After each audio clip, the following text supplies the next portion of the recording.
पाकिस्तान तहरीक इंसाफ की हुकूमत ने इकनॉमिक परफॉर्मेंस के मुतल्लिक कुछ आदाद शुमार मीडिया में पेश किए तो उसके ऊपर दो तरह के रवैये में देखने को मिले। जैसे कि अमूमन होता है कि पाकिस्तान तहरीक इंसाफ के सपोर्टर्स ने उसके ऊपर शादियाने बजाने शुरू कर दिए और उनके मुखालिफिन ने इसके ऊपर तनकीद करना शुरू कर दी। लेकिन मेरा ख्याल है शायद तहरीक इंसाफ की हुकूमत में पहली दफ़ा ऐसे हुआ है कि पाकिस्तान तहरीक इंसाफ की हुकूमत के मुखालिफिन ने तनकीद करते हुए बेजा तनकीद की है और जो एक्चुअल फैक्ट्स थे उनको कंसिडर किए बगैर सिर्फ इस वजह से तनकीद करना शुरू कर दी कि ये कैसे मुमकिन है कि माइनस से उठ के जो आपकी जीडीपी ग्रोथ रेट है वो 3.94 हो जाए without considering the holistic approach.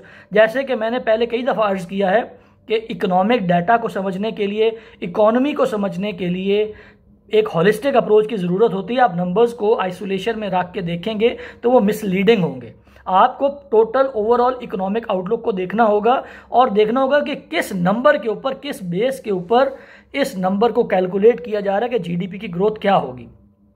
बुनियादी तौर पे हबीब अकरम साहब ने भी इसके ऊपर एक वीलॉग किया है जिसके एक हिस्से को छोड़ के बाकी बहुत अच्छा उन्होंने एक्सप्लेन किया है। उस पर जाने से पहले मैं ये एक्सप्लेन करने की कोशिश करूँगा कि बुनियादी तौर पर जीडीपी होता क्या है। जब ये कहा जाता है कि जीडीपी ग्रोथ हो गई या जीडीपी का साइज इतना बढ़ गया तो उससे मतलब क्या होता है। जीडीपी का मतलब होता है ग्रॉस डोमेस्टिक प्रोडक्ट। इसको कैलकुलेट करने का एक सिंपल सा फार्मूला होता है। इसमें आप कैलकुलेट ये करते हैं कि प्राइवेट कंजम्पशन, मेरे और आप जैसे लोगों ने कितनी कंजम्पशन की, C is consumption plus I is private investment, मेरे और आप जैसे आम लोगों ने उस इकॉनमी के अंदर कितनी ज़्यादा इन्वेस्टमेंट की। उसके बाद जी इज़ गवर्नमेंट की स्पेंडिंग। इन तीनों चीज़ों को ऐड करते हैं और इसके अंदर चौथा फैक्टर होता है जिसको ऐड किया जाता है, वो ये है कि आपकी नेट एक्सपोर्ट्स कितनी है। अगर सरप्लस में होगी तो वो ऐड हो जाएंगी, अगर आपका सरप्लस में नहीं होगा, डेफिसिट में होगा तो वो माइनस हो जाएगा। तो ये चार फैक्टर्स होते हैं जिनको मिला के, जिनको ऐड करके, जिनको फैक्टर इन करके आपके जीडीपी का साइज डिटरमिन होता है। और साइज डिटरमिन होने से उसको फिर कंपेयर किया जाता है कि साइज के अंदर कितना ज़्यादा इजाफा हुआ है पिछले साल की निस्बत, और उससे फिर रेट कैलकुलेट कर दिया जाता है कि कितने % इंक्रीज आया है। तो बुनियादी तौर पर यहाँ पे ज़िमनी तौर पे उन लोगों की खिदमत में भी ये अर्ज़ कर दूँ कि जो पाकिस्तान तहरीक इंसाफ की हुकूमत के करंट अकाउंट डेफिसिट को अप्रिशिएट करते हुए, उसके ऊपर शादियाने बजाते हुए ये कह रहे हैं कि चूंकि करंट अकाउंट डेफिसिट से सरप्लस में आ गया है इस वजह से जीडीपी का जो ग्रोथ है वो बहुत बढ़ गया। तो उनकी खिदमत में अर्ज़ ये है कि जो करंट अकाउंट डेफिसिट होता है इंपोर्ट और एक्सपोर्ट में, जो नेट एक्सपोर्ट का नंबर होता है, ये जीडीपी की कैलकुलेशन में 20% काउंट होता है। 20% is the net exports, 20% is government spending, 20% is private investment, मेरे और आप जैसे लोग जो करते हैं, और 20% वो कंजम्पशन होती है जो आम लोग कर रहे होते हैं। इन सब को मिला के एक जीडीपी का साइज बनता है और उसके ऊपर परसेंटेज, जैसे मैंने कहा, पिछले साल से कंपेयर करके परसेंटेज कैलकुलेट कर ली जाती है कि कितने % इजाफा हुआ है। अब यहीं पे हबीब अकरम साहब के उस वीलॉग के अंदर एक करेक्शन की ज़रूरत है कि उन्होंने अपने शायद पहले 30 सेकंड में इब्तदाइया में ही जो जीडीपी का डेफिनेशन बताया है वो जीडीपी का डेफिनेशन उन्होंने नहीं बताया, उन्होंने जीएनपी का डेफिनेशन बताया है। जीएनपी क्या होता है जी? GNP is gross national product. ये मतरूक हो चुका है, इसको अब इकोनॉमिस्ट इस्तेमाल नहीं करते। इसमें और जीडीपी में एक बुनियादी सा फ़र्क ये होता है कि जीडीपी के अंदर कैलकुलेट ये किया जाता है किसी मुल्क की एक बाउंड्री के अंदर, चार दीवारी के अंदर कितनी इकोनॉमिक एक्टिविटी हुई। लेकिन जीएनपी में जो बुनियाद होती है वो ये होती है कि जो पाकिस्तानी नेशनल्स हैं, नेशनल प्रोडक्ट है वो, ग्रॉस नेशनल प्रोडक्ट, जीएनपी। अगर वो पाकिस्तानी अमेरिका में बैठा हुआ और कोई इकोनॉमिक एक्टिविटी जनरेट कर रहा है तो वो भी जीएनपी का हिस्सा होगी। तो कुछ इकोनॉमिस्ट जीएनपी को कंसिडर करते हैं और कुछ इकोनॉमिस्ट जीडीपी को करते हैं, लेकिन अब मारूफ जीडीपी ही है। तो हबीब अकरम साहब के उस वीलॉग में एक ये करेक्शन की भी ज़रूरत है कि उन्होंने जीडीपी को एक्सप्लेन करते हुए जो डेफिनेशन बताई है वो जीएनपी की बताई है। अब इस सारी तमहीदी गुफ्तगू के बाद अर्ज़ ये है कि पाकिस्तान तहरीक इंसाफ के जो ग्रोथ रेट के ऊपर बहुत इकोनॉमिक्स के जो दादे और बाबे जो एतराज़ करते हुए नज़र आ रहे हैं, बुनियादी तौर पे उन्होंने बहुत जल्दी की और चीज़ों को रियलाइज़ किए बगैर ही तनकीद करना शुरू कर दी कि जब आपको ये ही नहीं पता कि ये जो प्रोजेक्शन आई है, ये जो इकोनॉमिक डाटा आया है, ये नेशनल अकाउंट कमेटी की तरफ से आया है और आप उसको कह रहे हैं कि ये जो नेशनल अकाउंट कॉन्फ्रेंस है इसकी कोई कानूनी, इंतज़ामी और आइनी हैसियत ही नहीं है। तो जो बंदा इस बुनियाद के ऊपर क्रिटिसाइज़ करने बैठेगा, ज़ाहिर है वो मिसलीड ही कर रहा होगा लोगों को। तो बुनियादी तौर पर जो नेशनल अकाउंट्स कमेटी है ये एक आइनी इदारा है जो कि इदारा शुमारियात के तहत काम करता है और ये गवर्नमेंट का कानूनी और आइनी एक सपोर्टिंग हैंड है जो कि उसको हेल्प आउट करता है जब भी प्रोजेक्शन करनी होती है इकोनॉमिक डाटा के हवाले से।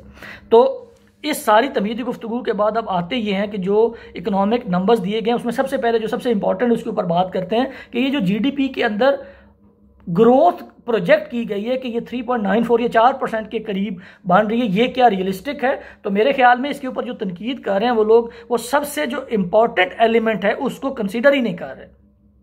सबसे इम्पॉर्टेंट जो पॉइंट होता है किसी भी जीडीपी की ग्रोथ से नंबर को निकालने का या परसेंटेज को निकालने का, वो ये होता है कि आपके जीडीपी का साइज़ कितना है। जब पाकिस्तान तहरीक इंसाफ की हुकूमत आई तो उस वक्त 343 अरब डॉलर की इकॉनमी का साइज़ था, हमारी जीडीपी का साइज़ था।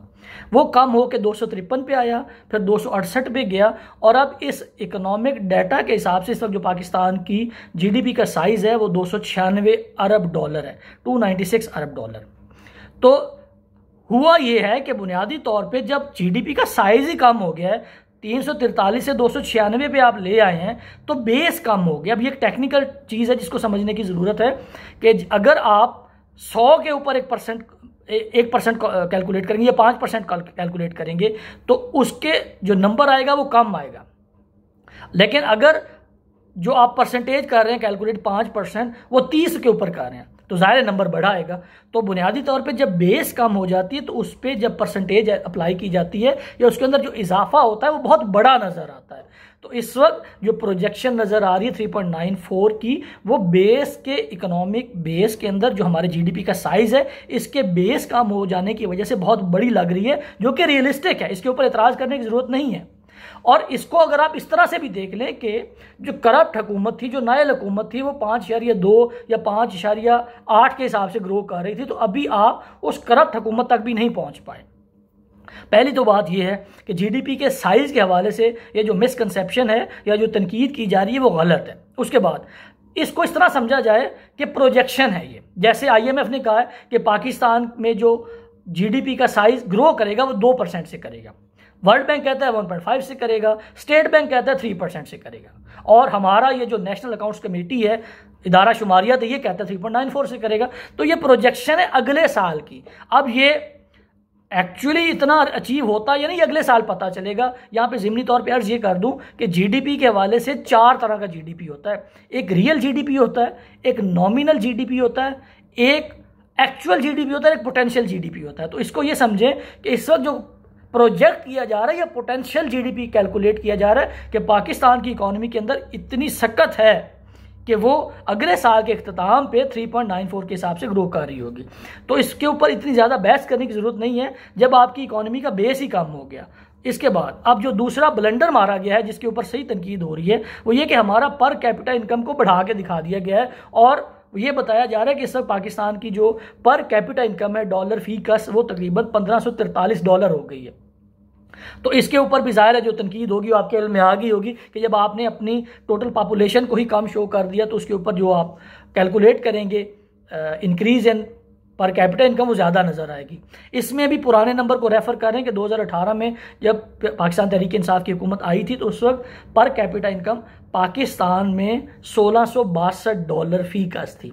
तो इसका मतलब है कि अभी आप ना जीडीपी के साइज़ उस तक पहुँच पाए हैं जो कि नून लीग ने छोड़ा था, ना ग्रोथ रेट पे वहाँ पहुँच पाए हैं, ना पर कैपिटा इनकम पे पहुँच पाए। तो ये तीनों बुनियादी फैक्टर्स जो इकोनॉमिक डाटा को पढ़ने से निकलते हैं उनमें अभी तक आपने जो नून लीग की करप्ट और नायल हुकूमत थी उसके नंबर्स को अभी तक आपने बीट नहीं किया।